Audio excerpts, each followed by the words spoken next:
Hi there. My name's Chris, and this is my corner. And today I'd like to start a series that I'd like to call Rebuilding the Temple. What I'd like to get from this series is to not only tell you my story and why I'm beginning this journey, but to also hopefully have you along the journey as I get better, not only physically, but spiritually. I've begun to make active changes in both my home life and my active life and my spiritual life. Um, the biggest thing here is to be as open and honest as I can be. I won't be, you know, divulging any family secrets per se, but I just hope maybe somebody can get some good out of this, and this will also help me keep myself accountable and just keep the ball rolling. And so today we'll be reading some scripture as I go throughout the video. I will be using the New Living Translation, if that helps at all. So I guess I'll do a small preview of how I've gotten to this point. I grew up in a fairly normal place, at a very loving family. But to make a long story short, that I'll probably expand on in the future, I've had a lot of bumps in the road. Like a lot of people, I've had a lot of bumps in the road. Excuse me. With this came a lot of struggles, both spiritually and mentally. When I was 8 years old, I became a Christian. I was brought up in the church, and it was fine. It was good, again, surrounded by good people. But when I was saved, I felt a very physical reaction to it in a good way. When I said that prayer, I felt a wonderful warmth, and I fully believed in what occurred. I was later baptized, and it was a wonderful thing. But looking back on it now, I didn't feel, or rather, I don't feel like I understood what I was signing up for. It was more so, it felt right to do, and I believed I should do it, which is fine in its own right, but I don't think that it warrants, or rather, I don't think it was good overall. Because what would end up happening later is I didn't understand most of what I was being told. A lot of stuff was just kind of understood in the sense of you were told it, you read, went to all the kids groups and teen groups, went to Bible camps, which were great. I truly feel like I felt the Spirit in those places. But I was never prepared for what adult Christianity looked like. It was, I was given a great view into how I might feel, that you can always turn to God, which is great. It's a good thing to be told, but it's one thing to be told and another thing to believe.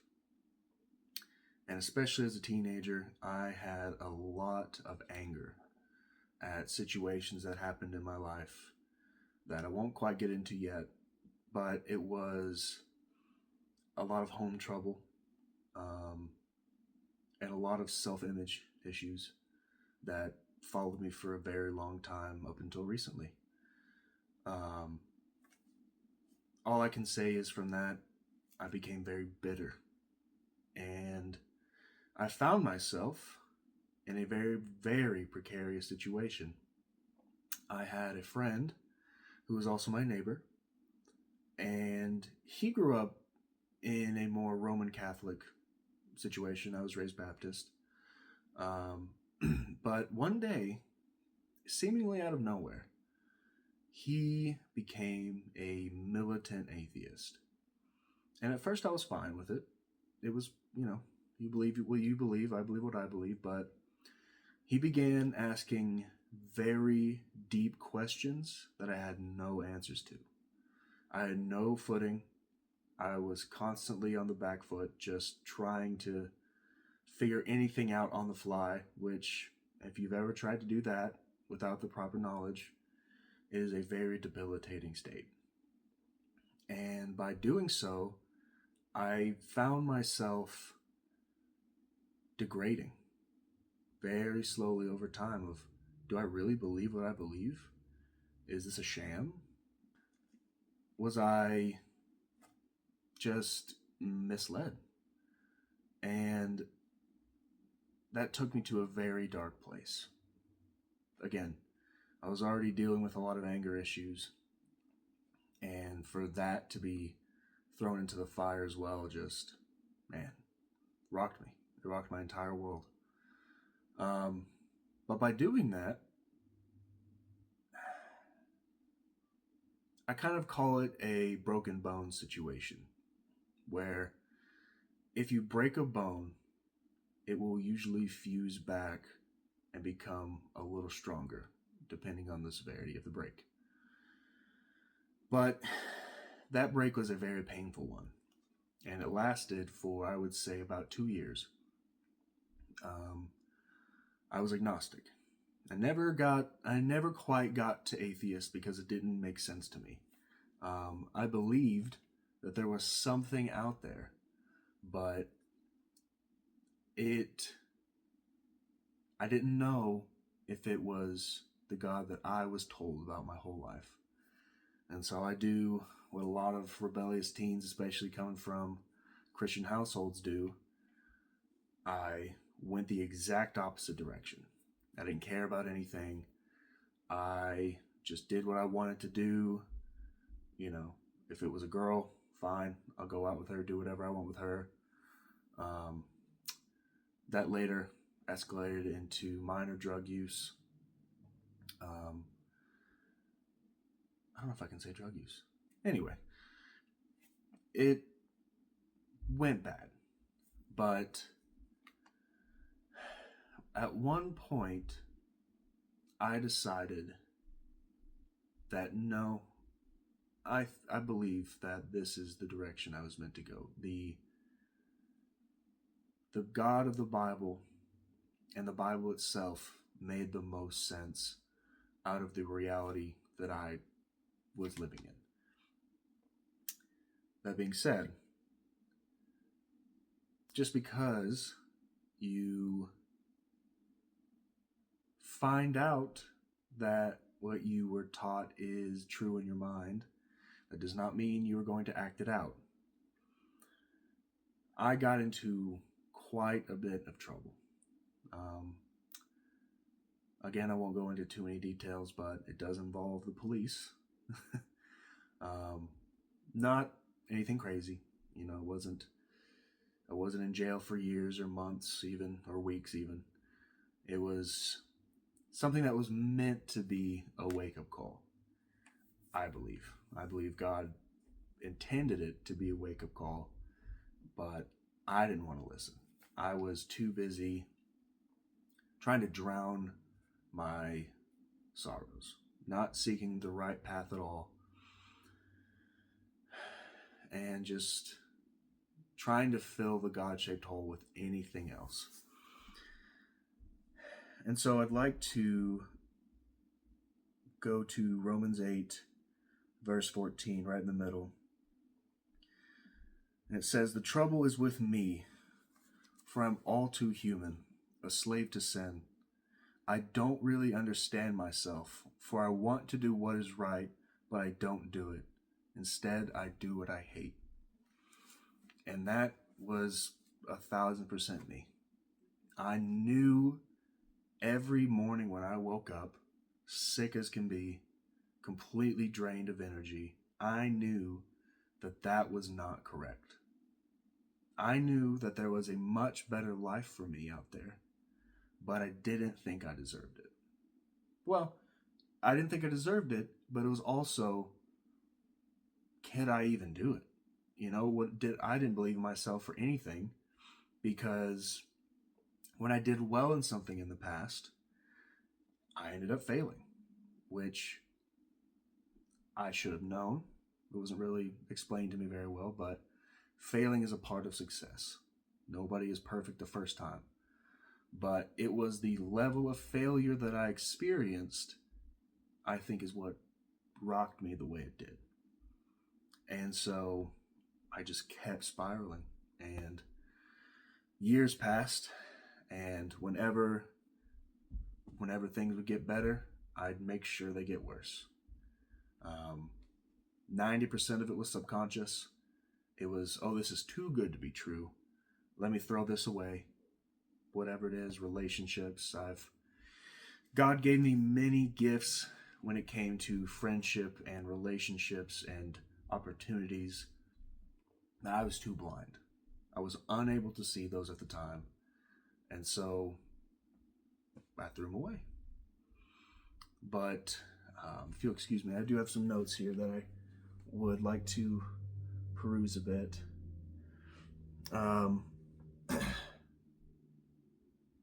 Right. Yes. So,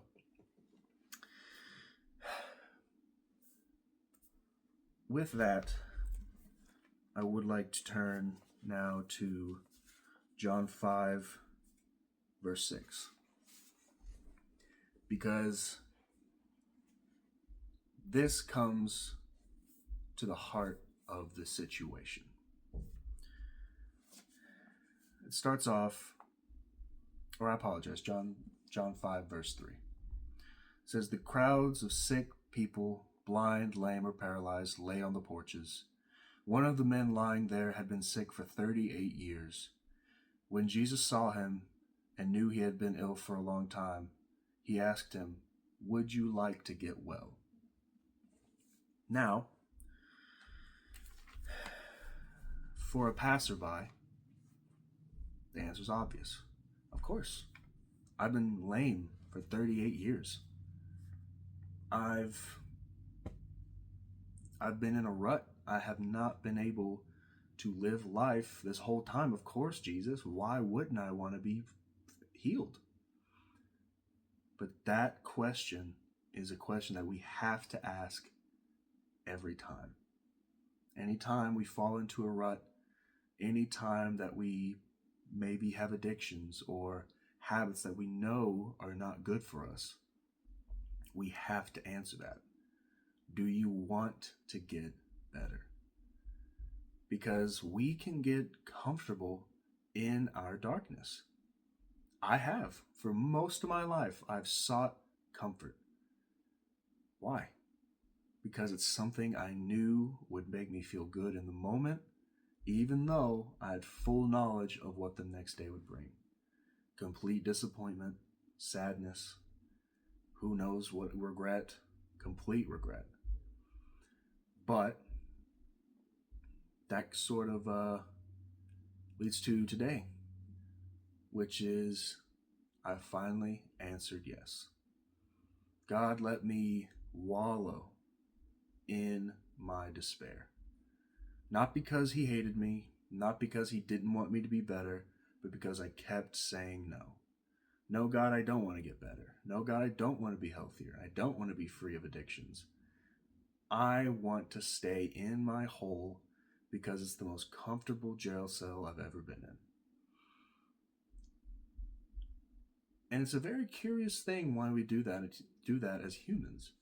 Because, again, as a passerby, maybe you haven't experienced addiction. Maybe you haven't understood that draw to the abyss.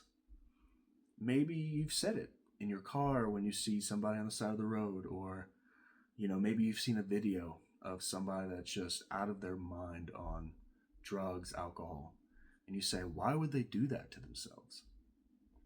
Well, it's my opinion that 99% of the time it's because they don't like who they are or where they are. And that's a lot of people. And without God and without the promise of Christ, where else do we go? We can, yeah, sure. There's a lot of people that have just white knuckled it and gotten better, and that's awesome. I have nothing but praise for people that do that.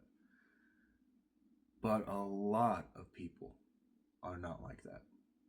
They can't do it. They are too ingrained in their cycles. They believe the mountain is too high, that they've fallen too far, and why, especially when you tell them of the wonderful gift that has been given to them through Jesus, they ask why. Me? Why would the God of the universe come to be brutally beaten for me? But that is exactly where the joy comes from. To be able to comprehend that level of love for you is almost impossible at first. And that's why it took me so long. Why me?